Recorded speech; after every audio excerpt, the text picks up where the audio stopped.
మందార చెట్టు లేని ఇల్లు అంటే నాకు తెలిసి పల్లెటూళ్ళలో ఉండదనే చెప్పొచ్చు.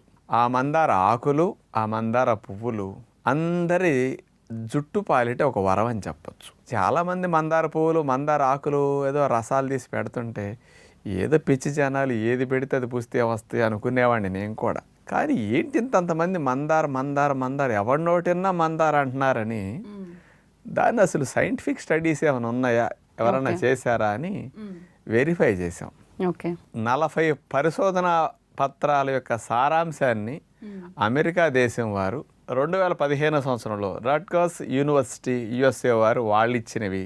ఇంకొక స్పెషల్ది తెల్ల చుట్టు రాకుండా నలుపుగా ఎక్కువ రోజులు ఉండేటట్టు మందారాకులు చేస్తున్నాయని central leather research institute Chennai వారు 2003 సంవత్సరంలో పరిశోధన చేసి మందారాకుల మీద స్పెషల్గా ఇవ్వటం జరిగింది.